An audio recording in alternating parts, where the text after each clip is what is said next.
Hi, I'm Emily with Ascent Payment Solutions, and in this video series, we're going to talk about chargebacks.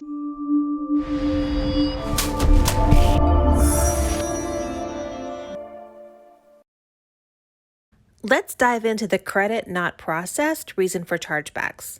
We're going to talk about when, who, what, and how, beginning with when you would receive this kind of a chargeback. Now, in our vacation rental industry, usually this one's due to a canceled booking. Who would send you this kind of a chargeback? Well, it's a couple of guests. One of them is a guest who is not due a refund because they canceled outside of your cancellation policies.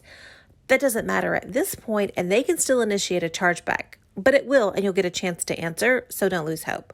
Secondly, a guest who cancels within your cancellation policy and they're due a refund that they have not yet received, this guest can also initiate a chargeback. Let's talk for a few minutes about what you can do if you receive a credit not processed chargeback. Documentation's always going to be important. And let's start with the cancellation policy. So your company's cancellation policy should be really clearly explained in your terms and conditions, and it should be signed.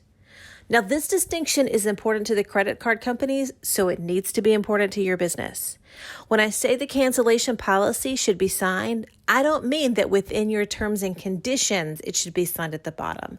I mean that the cancellation policy itself should have a separate signature, and ideally that's going to be within 1 inch of that cancellation policy.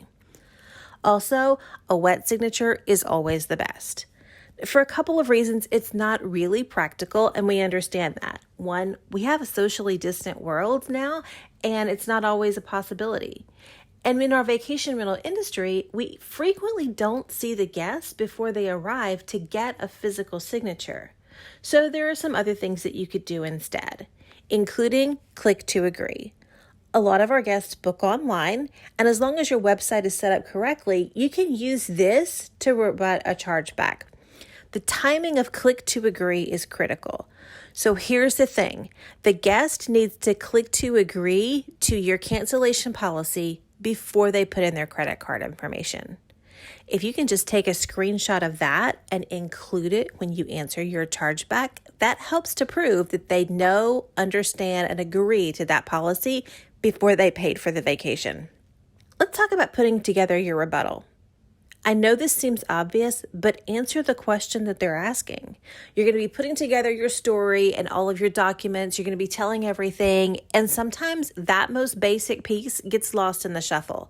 But that's what they're going to be judging you on, so make sure that you answer it clearly. Put together all the documents with your company's rebuttal. So that means the cancellation policy inside your terms and conditions. It means the screenshots if the guest booked online, the reservation information from your property management software, all of those things.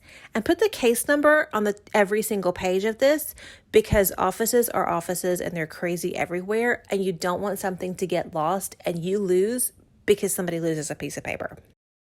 I hope you found this helpful. If you'd like to continue the conversation, give us a call at Ascent Payment Solutions anytime, or comment below and we can talk there. Thanks so much for joining us, and please watch the rest of this series to learn more about chargebacks.